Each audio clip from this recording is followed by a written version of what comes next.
May, Roadhog. Talked about all of those heroes, the potential to see them here, and I think for the most part, Jason, you're spot on. I can see one there for Lunatic-hai, and D is going to be playing the Reaper in this case.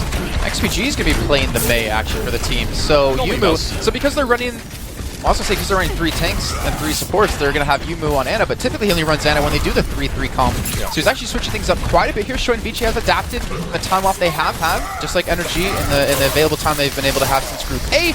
But Eska on the May himself, able to force them back again, trying to use these walls to his advantage. And so far, no one's really gone down, but you can see the presence of Vici's putting on Dia, trying to keep him alive. Gets boosted up with a wall, and Eska tries to pluck him out of the sky. Yeah, actually falls down there. Litasian finds him in the end now as Lunatic-hai going to collapse on the side of Vici, coming around the side of the statue to find them here. Now, ice shards are being thrown out by Eska here, and Zim going very, very low. This is Lunatic-hai playing an aggressive defense. It's paying off well. And it all started from back when they caught TankQ out in the corner and took them incredibly low. They snuck a sleep dart through the shield on towards Dia, and the rest is history. And a good use out of Toby with the speed boost as well, just to make sure they can close out those final kills. And Eska again just trying to separate the entire team. Vici, they're going to have to go into the cinema to bypass the situation and use their own May wall to actually counter any sort of re-attack or any attack coming out of Lunatic-hai. Now, Yuumi doesn't have his nano boost yet. Probably will have it soon, but now with it taking, 20% longer to charge up, we actually see situations where in the first fight, both teams or one of the teams don't have it. But that's already started anyway. The Graviton Surge comes in here. A comfortable fight for Lunatic-hai. Picking off Zim and Eagle right at the start, they're able to completely clean house, and Litasian gets 3 kills. Yeah, speaking of the Ana ult percent change, remember we are on the newest patch as well, so that changes to Junkrat also come into play. Ana in there, and we're going to see if maybe the teams can use that to switch things up. I don't know. We haven't really seen too much of an effect of the 20% change on Ana necessarily because, well, neither of the Anas actually used the nano boost in that fight. Another Maywall going to be coming in to actually separate them, but this time Lunatic-hai not going for the fight after that. Playing through slowly here. Dia very low, needs to be careful, but now wants to try and charge in. Sound barriers for both teams, and a blizzard dropped on the ground. Dia has to be very, very quick. He just had enough time to get the damage in towards Litasian before he had to back away with that invulnerability frame I talked about earlier on. Now, he's going to be looking here for the tank, and he manages to get Dean pretty comfortably here, but not after Dean already gets 2 kills. Eska comfortably just lobs an ice spike in the direction of Dia to pick him up, and Lunatic-hai, despite losing Dean and Litasian at the start of the fight, recover well. Yeah, Dean actually got 2 kills onto the mix before he did fall too, so making sure that his death was worth it. But this time, this allows Vici to push up a little bit more aggressive because Lunatic-hai have to wait for the reinforcements to come back in. I don't really see Lunatic-hai forcing a fight here direct at the bat, so they have to concede some ground. They're going to have to back away, and Dia, saving the Death Blossom from the last fight, is looking for a good opportunity. But the Graviton Surge comes in yet again here. Miro has it up for a second time this game, and Litasian comes in to pick up a kill. So does Dean. Finally, Zim's able to respawn, but do they really have to back up to pick this one up? Looks unlikely. Dia's going to be cut down in just a moment here as well. It's even Toby who gets the last bit of damage away. Zim also falls to him. Remember what I said about Toby just killing people on his own? Well, I mean, he has a team with him this time, but we know he can do it on his own 2 feet as well. The ice wall coming up there was interesting. Lunatic-hai used it in the middle of a Graviton Surge. It did cut off line of sight for them to damage the backline of Vici Gaming, but also it works the other way. Vici weren't able to maybe pick anyone off as Lunatic-hai were converging on the Graviton's team. And now, there's 45 seconds left here for Vici to make some progress, and there's an Earth Shatter available for Lunatic-hai. This is the 3rd fight, though, that Dia has been unable to use the Death Blossom. He needs to get it off here, but the problem is, I don't think Lunatic-hai are really sticking up or really grouping up to allow this to happen, and Zim doesn't even have a Graviton Surge to pull them together. But they're going to have the nano boost, they're going to have the speed out of Eagle, and he's going right in towards the back. And Dia's in the backline, hasn't been detected as of yet, but the blizzard comes out and the Earth Shatter. Dia completely shut down, not only in this game, but in that last fight as well. He finds Litasian at the very least, and XPG was able to find Toby over that fight. Dean will be caught out. There'll be too many people shooting from 2 different angles. And now Miro having to back away. Had a sliver of help before Zim finds him now. Then it should be Vici to take control, but they've lost a lot of time already here. I want to say Dia actually, the charge out of Dean missed Dia and knocked him onto the cinema. Because that's the only way you can really get knocked to that position without like a Junkrat. You can't boop someone that Yeah, so that actually could have been a big mistake. If they were to kill him off the bat, he would have gotten those 2-3 kills in that fight, and potentially Lunatic-hai would have been able to hold on. But a good job by Vici to adapt and to be able to make that one kind of come back, considering they had no time left to work with for the last fight after. Just as I said that Dia wasn't having an impact, he manages to get something done that last fight there. But still, very quiet first few minutes for him. I mean, a lot of it was him not being able to actually get to the backline and not being facilitated. But now Litasian's going to have to give up this ground. 2 players from Vici showing now.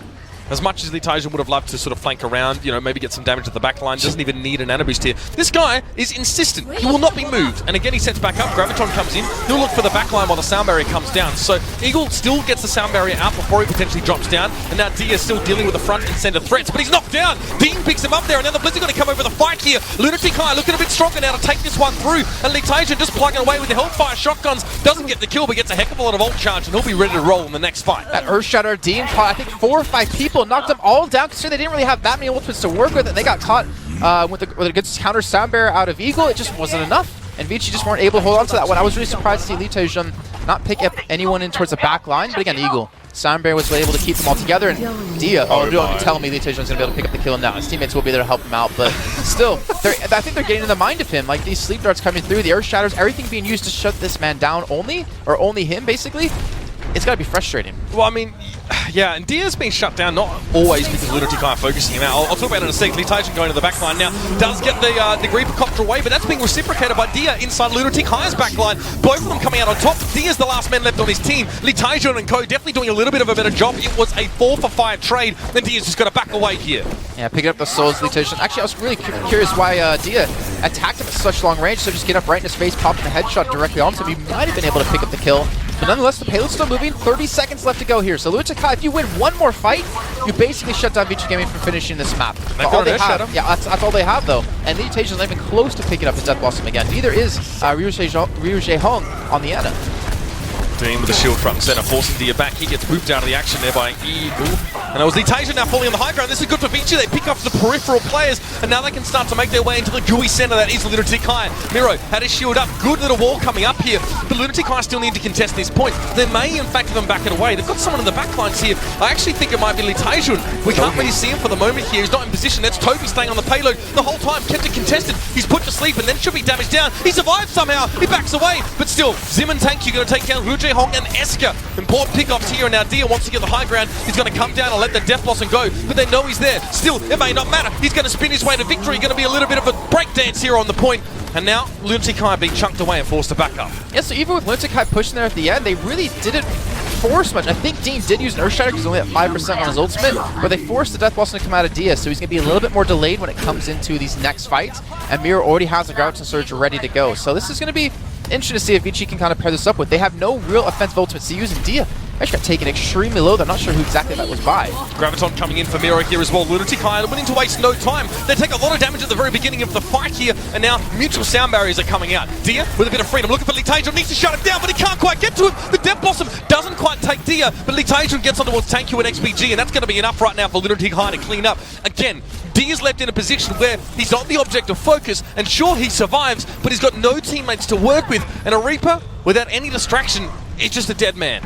And Dia should have been able to actually, well, I was going to say he should have been able to, he could have killed him there. The problem is Litage was able to pick up those 2 kills to get the souls on the ground for an extra 50 to a total of 100 from the 2 players. As well. Yeah, it helps quite a bit there. So, honestly, not a bad engagement by Lunatic-hai, but then again, Zim, he has a Graviton Surge ready to go. Tankyu's almost up to an Earth Shatter, and XBG has his Blizzard ready to use yet again. That's a Graviton coming out from Bichigeiming. Keep it Miro in a position to hit towards the backline. Ryu Hong falls, but so does Toby and Dean. A good fight being switched around here for Vici, and now they can pressure on towards Eska. Dia actually finds him now. One more to get, and it will be Litage falling down. Vici making some progress here, but they've got 7 seconds left. It's going to be overtime, and Lunatic-hai, all they have to do is push the Chinese squad off the payload. Wall comes up, high ground control, but not going to be there for Yumu. He misses it. He still has a nano boost though, but he's not going to be as safe in this next fight. I mean, they have the Beyblade combo ready to go. The Death Blossom and the nano boost is perfectly timed to actually pop right in. The problem is he's forcing his Wraith Form just to get away, so he get out of the Graviton Surge, and we haven't seen it pop just yet. It's driving towards the backline, is able to do it. They still have 3 men left on the payload. Counter nano boost coming out of Litage, who's just not able to do as much work as Diaz is able, but there's Death Blossom, who's just a little bit second later,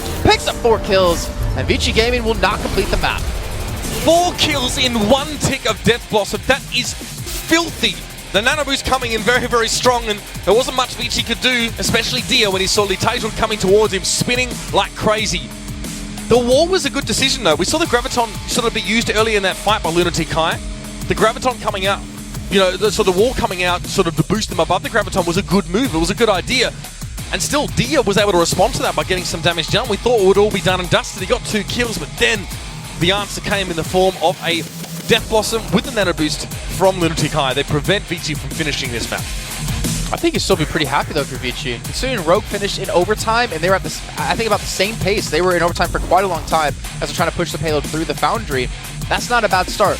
That's pretty much on par with what we've seen the Western teams be able to do against them. So, honestly, not bad in general for them. It just comes down to how is their defense going to go. This man here, Eska, is going to be looking to, I guess, penetrate the back line. I don't know. He's been using Mei quite a bit here. I'm a little bit sad to not see him play in McCree, but maybe the next map we'll see it. Yeah, I mean, not in this map. Maybe if we get to Nabani, we'll have it happen.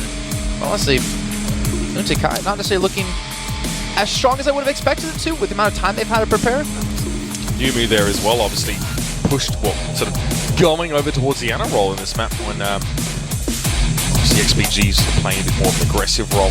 Interesting to see how it's a very flexible team, but I don't know, sometimes it can work against teams, sometimes they can maybe overdo it a little bit here. That's XPG on your screen.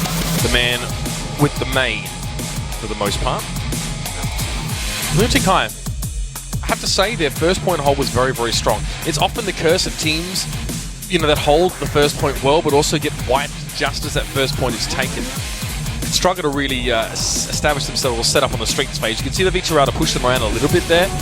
Lunatic-hai have to be careful though, because this aggressive sort of style is not dissimilar to some Chinese teams. Maybe it's a little bit further on the aggressive spectrum, but you know, Chinese teams can still capitalize on that and they can still thrive in those situations. So now Vici need to put up a stone wall. I would tend to say they probably want to try and go for a first point hold here, but that's not going to be an easy task. Not at all. Not at all here, especially against a team like Lunatic-hai, who's already been able to move up into the cinema, running that Roadhog to take down that shield as quick as they possibly can. And Eska already popping the wall to the right side to prevent any sort of engagement from that direction, trying to channel them and focus them into a tight area. It's a decent wall though coming out from the side of Vici, but Eska's still able to get around it and find TankQ. Both right hard to trade it out. He's looking for Yumu now as well, who's proving to be a little bit slippery there. Eagle actually boots Eska away. He can't get on towards him, but Miro getting double kill there as well. Nicely done by him. Reminds me of Internet Holcomb Zaya on this part of the map. Very aggressive, very proactive, and also, well, a spike towards the head from Eska is going to help things in a big way. This should be the first point taken comfortably enough here by Lunatic-hai. Vici don't really have the leverage to try and contest. But Eagle, you saw what he did, right? He jumped in front of Yumu to eat the ice spike out of Eska, so Yumu would not die, but unluckily for him, the rest of his team had already fallen at that rate, and there was no chance for them to come back from it, but still, really smart individual play out of this guy. Yeah, the problem is that Eska was occupying potentially two members of the backline there as well. It was a good boot. He actually booped Eska away from Yumu, which gave him a little bit of extra time to live, but the problem is the damage dealers from Lunatic-hai were too strong for Vici ultimately there, and XPG and Dia fell too early in those fights.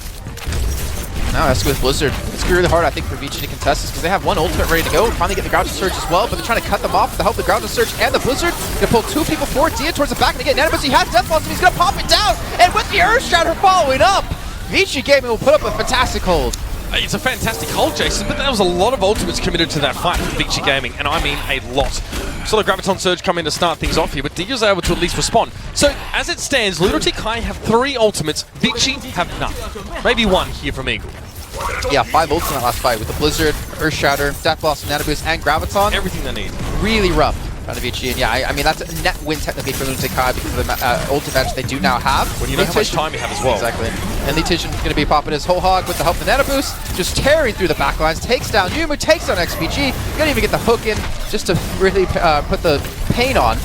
And Vici are going to drop one by one. There's just no chance they can hold this. I mean, the fact as well, Litation on his own is able to occupy the entire tank line of Bichigeiming. TankQ and Zim were busy trying to deal with that Roadhog while the rest of the threats on Lunatic-hai, which there are many, Eska, of course, and Miro able to just burn through Bichigeiming there.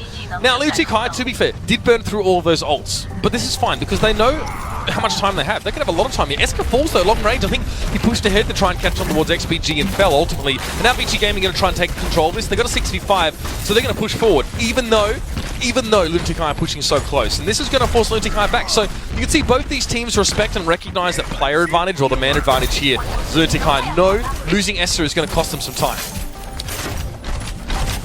And Vici, I don't know, I feel like they could have actually gotten a little bit more aggressive in terms of position, in terms of this high ground, especially Dia, who can flank around towards the back. Doesn't have Death Blossom up, obviously, but this little area right here is really perfect for May because your Ice Wall pretty much covers off the entire this one. He counters basically the Groucho Surge coming through, possibly on top of himself to make sure they can't do much about this to really follow up, but the damage is done. Look at the Blizzard coming through. Dia's going to have a field day to clean this one up, but Vici have already lost 3 men. It's too late again. It's always too late for Dia. By the time he actually gets rolling, the rest of his team is missing. TankQ and XPG have already fallen down, and Dia, again, this has just been the story of the game for him. The only time he can really get activated and start fighting is when he's lost his front line and even some of his back. He gets taken down now. Rujihong going to be the man to finish him off with a bionic grenade. Now they're just going to catch on towards Eagle, keep him alive a little bit longer here. This means that Vici don't even get a speed boost out of spawn to try and contest this one. They won't have him there with that AoE healing for a while. They've got to give this point up completely.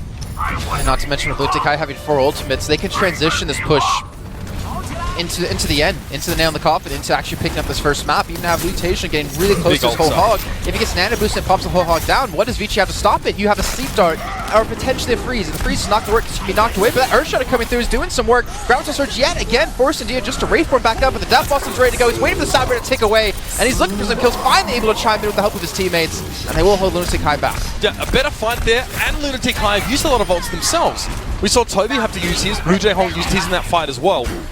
Dia, it was actually a direct response to Dia. I remember I see Miro using that Graviton Surge, fearing the fact that Dia would get up close and actually get himself a nano boost. There wasn't one available for Yumu there as well, but Dia can imply that there is going to be a nano boost forthcoming by having extra aggressive positioning there. That forced out the Graviton. I mean, Vici actually have that nano boost now to rely on in this next fight, and a Blizzard. And credit to Dia actually to deal with, the sleep dart, the back, and the nano boost. Are they going to have anything to burst him? That's why the charge just missed it. Zine somehow missed that?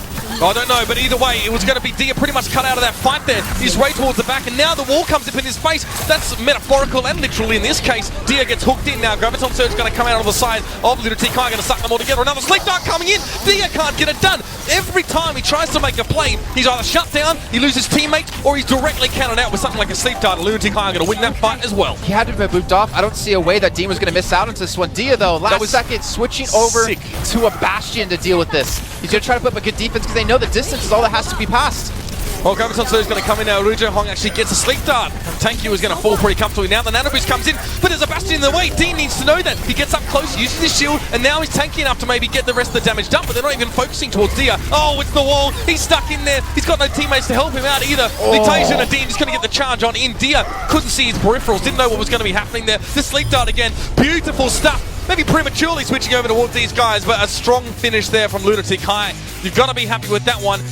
And the Taijuk's positioning on that Ana to sleep dart Dia as he dropped off on that Reaper was incredibly smart. Good foresight, and it completely shut down the ult advantage that was in the favor of Vici at that point in the game. And him even doing it on the Tankyu actually towards the end to take the shield down so they could follow it up with everything. Pop a Biotic Grenade on top of that too. Honestly, well done, but you have to give a lot of credit to Vici. They put up a really good defense in the Foundry phase. It just came down to that one fight where they got cut off guard a little bit. And with Dia getting slept 2 times in a fight, you can't really predict something like that happening. It's just insane and very frustrating for him, I'm sure, because a lot